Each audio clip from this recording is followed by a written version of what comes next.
Welcome to Trial Costa Rica. I'm Adam Baker. This is your weekly video series that discusses everything travel, relocation, inspiration, and living in Costa Rica. So know before you go. Guys, if you're enjoying this video or the video series, please give us a like and don't forget to subscribe to stay in touch. Of course, if you have any questions for me about Costa Rica, please let me know in the comments box below and I'll get straight back to you. This week's guest, originally from the UK, Richard Bexon came over in 2005, over 16 years ago, after meeting his Costa Rican wife Sylvia up in Minnesota. Richard is the father of two. He's the COO of the NAMU Travel Group, an avid biker, and now a podcast presenter, to mention just some of his recent achievements. Richard claims himself he's the COO of Getting Stuff Done. As well as his day job running the high-end travel agency here in Costa Rica, Richard's launching Costa Rica Real Estate and Investments. So, who better to chat about relocation and living in Costa Rica than Richard? Richard Bexon, good morning, sir. How are you? I'm very good, Adam. How are you doing? I'm good. Thank you very much for joining us on Trial Costa Rica. It's my pleasure. I know you've had your own podcast experience as of late. Has it been fun? Yeah, no, it's been great. I've been learning a lot, and I get to speak with amazing people, and from different spheres, from people that are, from lawyers all the way through to architects, builders, realtors. So yeah, I'm learning lots. That's part of the joy of Costa Rica, is it not? The amount of people that you can find living in this tiny country.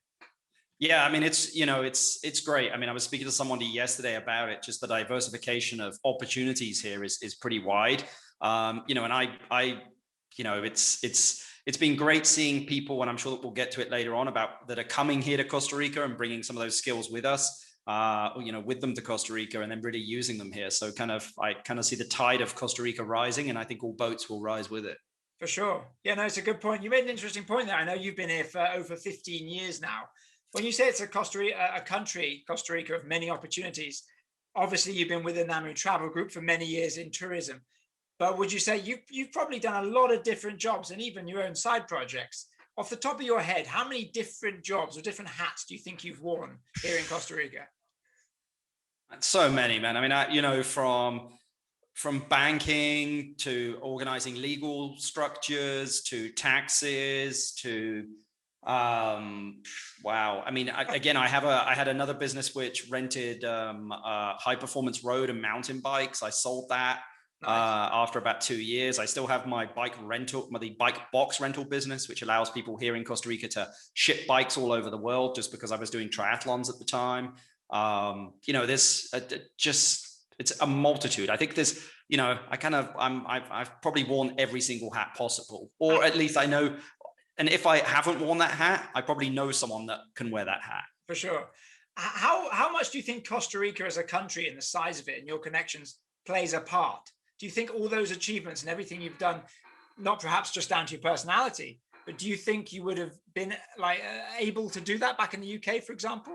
Yes, just because I think it's, this is going to sound very egotistical, of course, but that's just who I am. They call me here the Tica Linda, which is basically the pageant queen, because I typically know everyone, and most people know me. So, I can't, a lot of the time go anywhere in this country without somebody, knowing me. So, yeah, but that's my own fault. No, that's good. This is why you're on the podcast, because you're a great person to chat about. And that takes me straight to the first main question. And especially as a Brit abroad, what's it like living in Costa Rica? When you get that question, you're telling your friends, what do you tell them? Well, so maybe I'll answer it this way. I've been here I first came here in 2002. I met my wife in Minnesota. She was from Costa Rica. That's a whole completely different story. Came here, loved it, went back to the UK, did 9 months with her. And she was like, I'm not doing this winter. So we moved to Costa Rica in 2005. I went back in 2018 for 6 months just because I was like, the grass is always greener. But it's not, it's gray, it's miserable, the people aren't as friendly. So, some of the stuff that's great about this country is the sun shines every single day. I actually woke up this morning, it was a little bit cloudy outside and now it's clear blue sky, but we get sun every day. You can tell what the weather's going to be like. So I mean, whereas some places in in the northern hemisphere, you've got no idea, dude. I mean, it could be 27 degrees today, and then tomorrow, it's 15 and rain. Yeah. So yeah, just the weather itself makes people happier. The fresh fruit, the vegetables, the style of living here. It's I would say it's a slower pace, but it's not. I don't think it is. It's as slow paced as you want it to. There are times where you're just going to have to kind of bear with it because the, Pura Vida, Tico, relaxed lifestyle, can get a little unnerving. But I just let everybody know I'm going to be a pain in the butt when I work with them. Just because dude, I mean, we've worked together, I'm just going to lay it out and I'm going to ride you until I get it done, and I'm very clear from the beginning. So once they've worked with me once, they're very familiar with me after that. So the Costa Rican Pura Vida culture hasn't necessarily changed your character too much. It sounds like you've learned to cope with it, but your overriding personality and work ethic has stayed well above that. And you've managed to balance both of those. Yeah, well, I mean, look, I work harder here than I probably would have done in the UK. I mean, I work, long hours here, but because I love it. I love what I do. This country, and I don't do it for the money. I do it for the love that I have for this country, and, as I said there, it's getting the tide to rise so that everything kind of gets better here. So whether that's working in tourism, whether that's working in real estate with investors, developing real estate projects, creating investment vehicles for Costa Rica beyond real estate is, I'm from a personal perspective, or what we're trying to do is, we're trying to develop, this whole country, not just kind of, let's get rich, quite beyond it. It's, but yeah, what was the question again? Sorry, sometimes I lose my train of thought. No, I'm interested in as a Brit abroad. So when people ask you what's it like living here, and it's kind of to my second question as well, how does it compare to being back home? Obviously, it's been a while since you've been in the UK.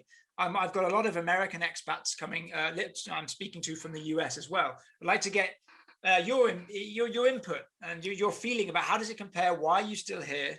Yep, a better work-life balance.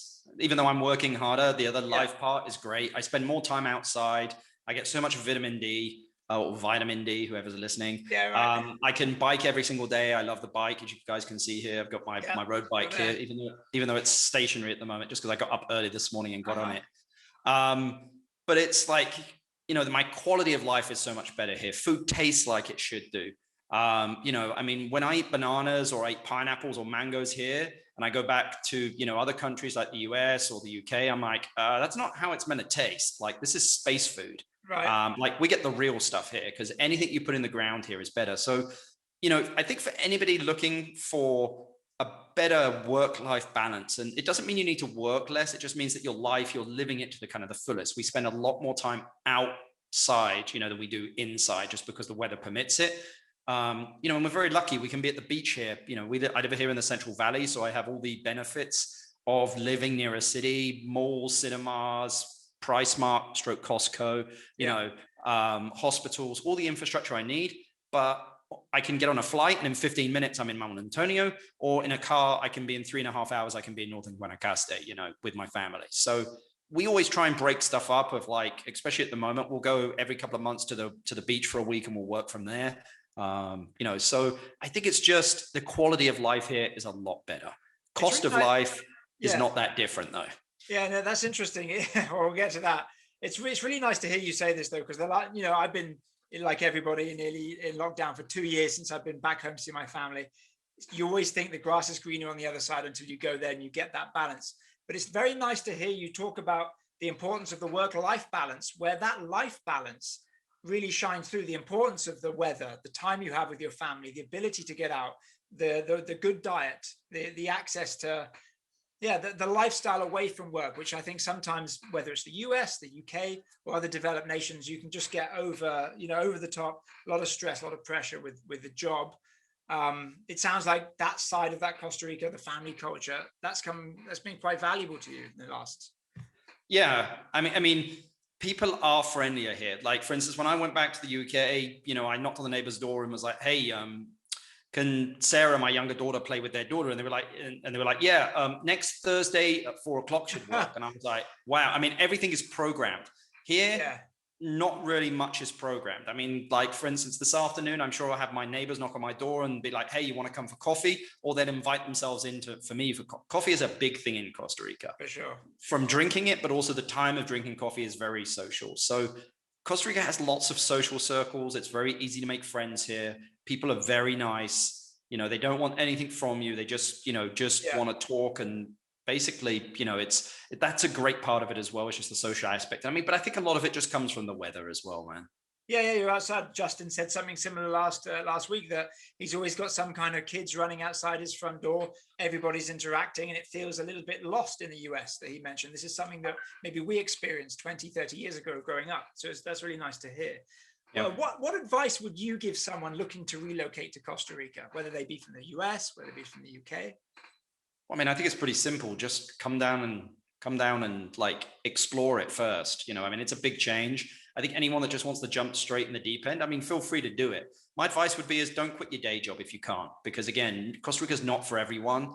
I was speaking to someone yesterday where we were joking, where we were just like, oh, when you've been here for 5 years, come and talk to me. Because there are people here that we've been here a long time. We've seen people kind of come and go.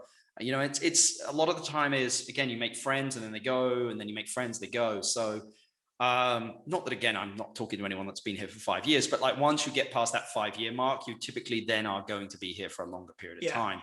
But don't cut everything to the US, or the UK. I mean, even though you might not like the situation you're in, you just don't know whether Costa Rica is going to be right for you.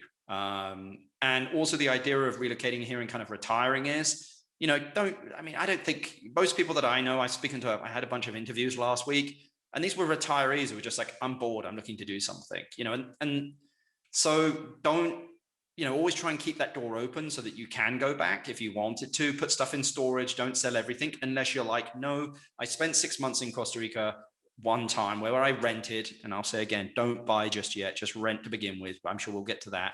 But like, come down, experience it for a longer period of time, find the location that you're looking for that fits your lifestyle. And we help people do that, because again, there's so many beach towns or even, locations all over Costa Rica. Whereas, you speak to a realtor in Tamarindo, he's going to sell you on Tamarindo. He's not going to go, Dominicao is the best area for you, so you need to figure out your lifestyle that you're looking for. And I always ask the question of, describe a typical day to me, and based on that, then, and then climate that they're looking for, we can really hone in on, what it is that they're looking for. So. No, great advice. I mean, it can't really be said enough about coming down and experience the country and do it for a while. Because otherwise, and don't just fill a gap. If you're thinking about retiring just because you're bored, moving to another country that perhaps you have no experience in may not be the immediate answer that you're looking for. Before we get stuck in, I do want to ask you about Costa Rica real estate, investment, property. I did want to ask you, because you're a homeowner living here in the Central Valley near Heredia, what about your cost of living? Now that you've purchased your house, what are your biggest outgoings? What is like groceries? You're a father of 2 now. What about school, medical care, car maintenance? Well, I mean, my groceries per month, I spend about $1,000 a month on groceries because, again, it's me, my wife, 2 kids. We're here eating breakfast, lunch, and dinner. Well, that being said, my youngest is at school at the moment. She's 6, 5.5, be 6 soon. But she goes to school. I mean, schooling, I'm paying for the 2 kids, I think around about $500 a month, $550. They're in a private school here, which is pretty moderate price. It's not on the expensive side. It's a school just around the corner. I mean, the most expensive thing here is going to be buying a car. I bought my car many, many years ago, brand new. It was $38,000, which is really expensive for a Nissan X-Trail, kind of 4x4. Today, I mean, what's that like? 10 years later, it's worth $13,000. So it's devalued, $15,000, over that period of time. So cars are expensive. If I'm going to buy one, I'm going to buy one that's about 2 years old. Electricity, I'm paying maybe about $50 a month. My water is nothing. like $4 a month. My internet, cable, TV, I'm paying there about I'm paying about another $50 a month there. I've got high speed, 100 meg down, 50 meg up, fiber optic. coming into the house. One of the big advantages of being in the Central Valley. Excellent internet, optical, fiber optic in just about everywhere. Well, they have it at the beach now. They have it all over at the beach. There's fiber optic everything. I know Intellum have gone in, Intellium have gone in. There are a lot of these independent kind of small, medium-sized internet companies that are now everywhere all over the beach. Yeah. I just recently actually bought a piece of land in San Gerardo de Dota in the mountains. And Copy Santos has fiber optic internet right there on the property. Great. So yeah, things are progressing pretty quick here. I've got to get myself over to the other side of it already. I used to live where you live. I pay $100 for electricity. You're not doing too bad. No, we just, again, we don't use a dryer. We have a gas dryer. Gas is very inexpensive here. We have a gas cooker. That makes a difference. Great. So and we, with the heat here, you don't really need to dry stuff. You just put it on the line in the morning. You hang up in the morning and you're done within a couple of hours. But yeah, I would say kind of fixed costs are probably around about $2,000 to $2,500 per month. Yeah, great. No, that's the kind of thing that we're hearing that people should definitely plan ahead for. But it can be cheaper. I mean, you could live in Costa Rica on $1,000 easily. Yeah, no, that's it. It depends on your lifestyle, right? It depends on what you want to purchase. Groceries, do you love those treats that are exported, which are going to cost you a lot more? Or are you willing to go to farmers markets consistently, get used to tasty rice and beans? That's a very good point.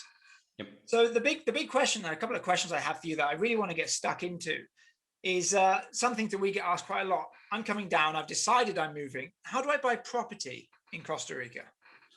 Well, I mean, there are a couple of different ways that you can go about buying property. Well, I mean, first of all, you got to figure out what that means, property, what it is that you're looking for. It's really important that you really figure that out. I do tons of tours with, potential investors or people buying property here. I always like to take them a little bit off the reservation as well. I say that from they sometimes think that they want a condo, and then I actually show them some other stuff as well to open their mind up to be like, look, this is what it could be. Yeah. But I mean, anyone looking to buy, I mean, you've got like two choices. Number one, you can do the research yourself. If you know the location, first of all, it's going to be the location. If you don't know what the location is, you're going to come down. We actually do some kind of, real estate tours all over this country. I just finished one with a couple from Pennsylvania. We did Playa de Coco Hermosa. Then we did the Tamarindo Flamingo area, and then also down into the Jaco Playa Hermosa area, just because based on their lifestyle, that was what they were looking for. And this is with Costa Rica Real Estate and Investment, is that right? Correct, yeah. So we do, real estate relocation tours, but really it's getting an idea of kind of a lifestyle that they're looking for. Based on that, the locations that we suggest. And then we kind of can outline, a basic itinerary. They go ahead and book that. And then we will actually kind of meet with them before their arrival, and also tour them in the areas. You get to see some real estate in the areas as well, based on what it is you're looking for, but also all the local infrastructure that's there, from hospitals to supermarkets. We take them through the supermarket sometimes as well, so that they have an idea of what they're going to get. So it's like an introduction, if that makes sense. But you can just contact a realtor in the area. But some realtors are going to have exclusives properties, and they're only going to push those. Some other people are not. The more independent ones can show you multiple different properties. But typically you're going to find that, realtors, they do a great job, and they know their areas very well, but they know their areas very well, if that makes sense. So this is one of the interesting things. I know you've been blending your time in tourism through the vacation agency with now real estate, and your experience as well of investment all over the country. So you're not limited to just one area. Yeah, I mean, that's why I live here in the city, you see, because I've got the whole perspective of the whole coastline, but also the central part, the Caribbean side, and having spent 16 years, in tourism here, and also buying real estate, developing as well, because we developed that 8-bedroom villa Villa Buena in Playa de Coco. So we actually built that, which was a monstrous project.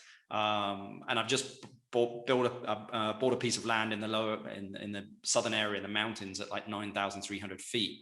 And we're developing something on that as well. So yeah, it's kind of mixing, typically you've got real estate and you've got travel. No one's ever kind of combined the two. So well, for anybody watching, guys, I'm going to make sure to put these links in the description box below, so you can get in touch with Richard or check out Costa Rica Real Estate and Investments if you're interested in actually coming down and purchasing property or having a tour as well. Richard, can I pick your brains, your tips? So what are the best places right now to invest in Costa Rica?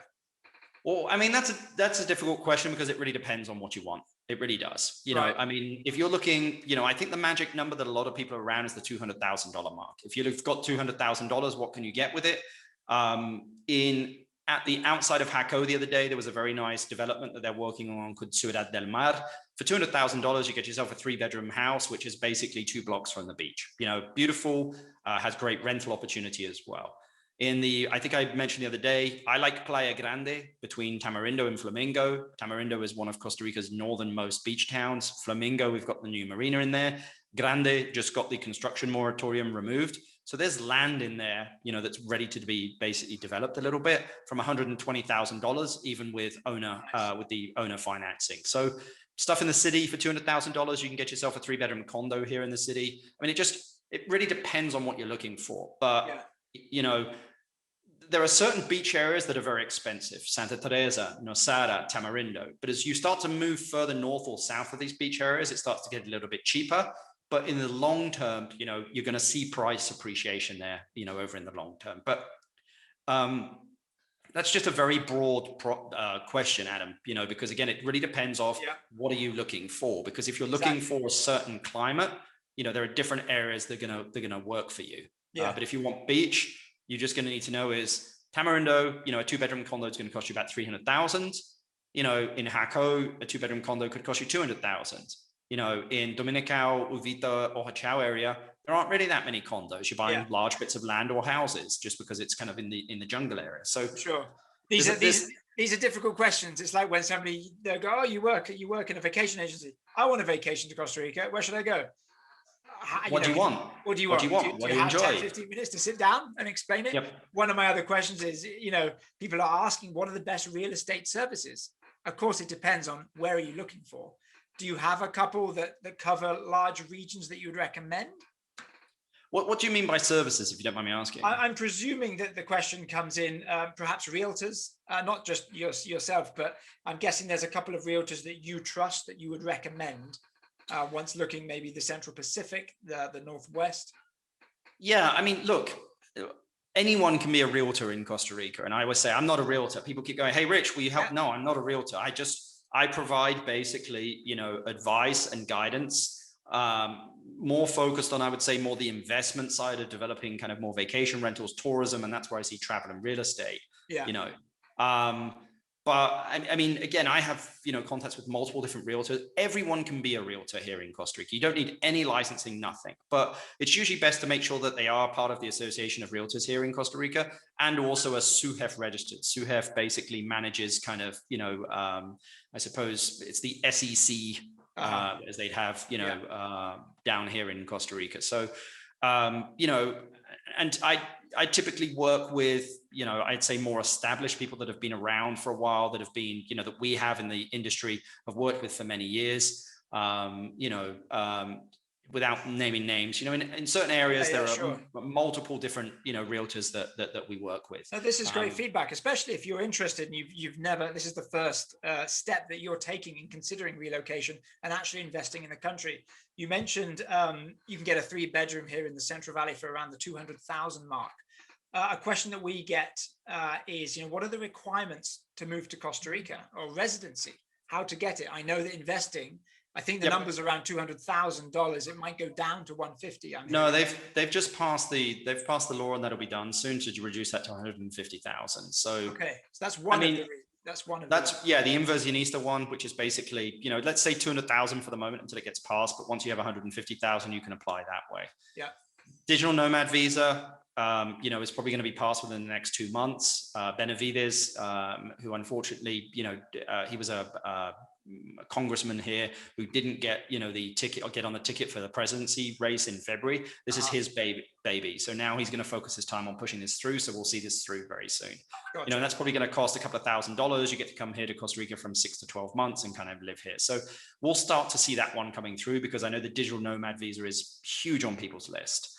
You have basically like a retiree visa, where you've got to show like $1,500 a month coming in. There's another visa, which I forgot the name of it at the moment, where basically you can put $60,000 into a bank account here, and it drips $2,500, a month to you, and you can get it that way. You can have a baby here. If you have a baby here, you get residency, because anchor baby, I think they call it. Anchor babies, that's the one. exactly. Very good. Don't necessarily plan that. The 60 grand is not a bad option. 150. Yeah, Well, exactly. these are massive tips. Or you just come down here for 90 days and just leave every 90 days. You can kind of, Yep.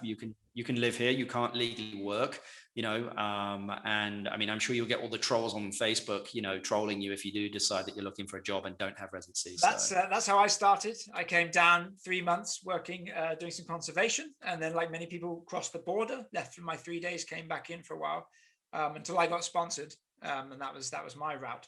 But no, they're great. They're great points. A lot of people want to know the simplicity of how do I get a residency, especially as we move down the line. Well, Richard, the last couple of questions, because you've been most helpful. I know you're recently now, God, it says recently a father of two. You've actually been a father for quite a while. Like time flies quickly in Costa Rica. I wanted to ask you, have you seen what's the difference family life is like for you in Costa Rica before you had kids and after? Was there any surprises? Well, I mean, short of not sleeping as much. Apart from being a father, yeah. Look, I mean, Costa Rica is a very family-orientated country. So, I mean, my, mother-in-law, sister-in-law, brother-in-law, my neighbors are constantly around my house. I mean, it's like a revolving door. The kids are in, the kids are out. I mean, basically, I live in the environment that I grew up on. I grew up on army bases because, a military brat. My dad was in the army.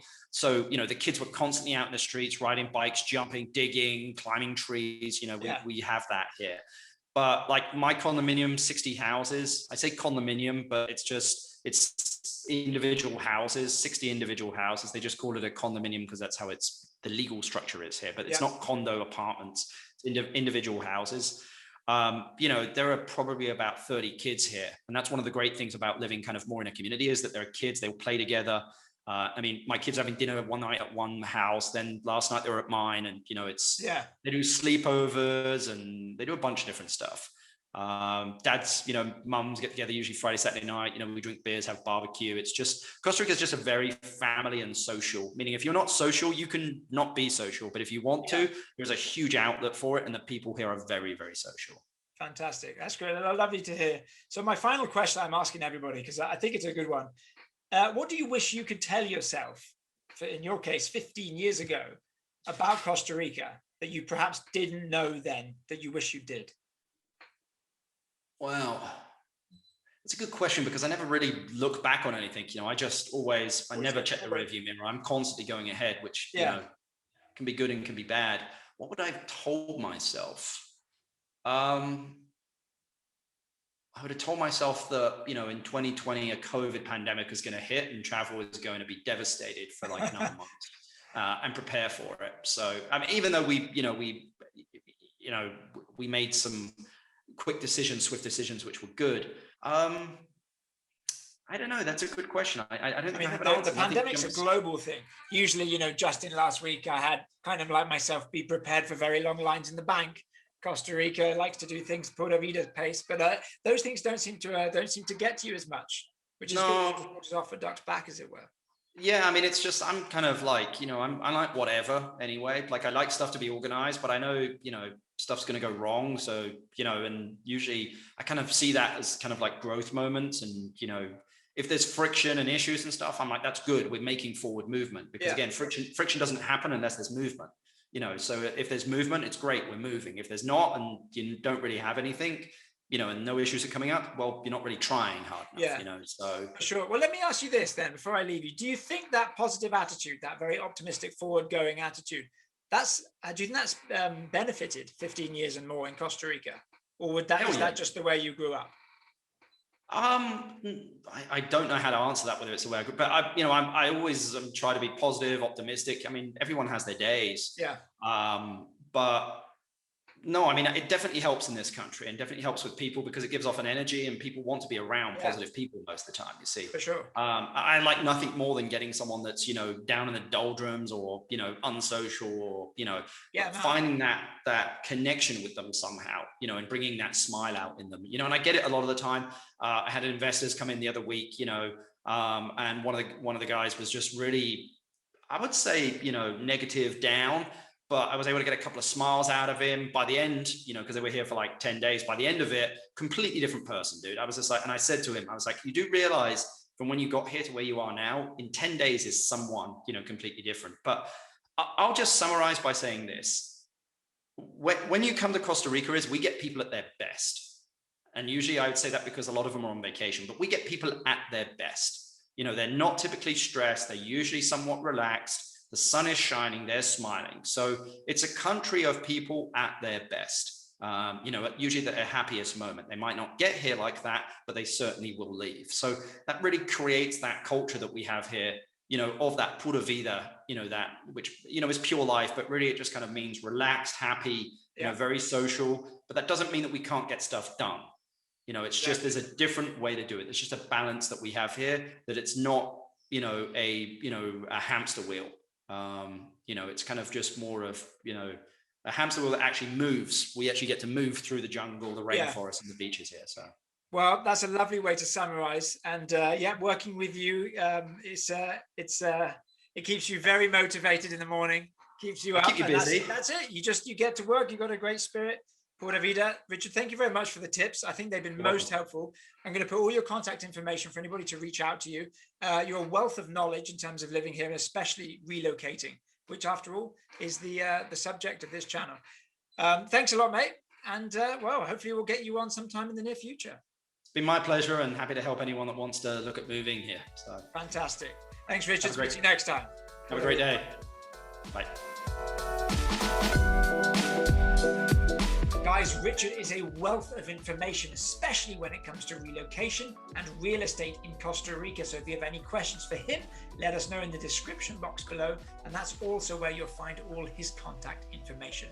As ever, please don't forget to subscribe with us to stay in touch and never miss out on one of your weekly Trial Costa Rica episodes.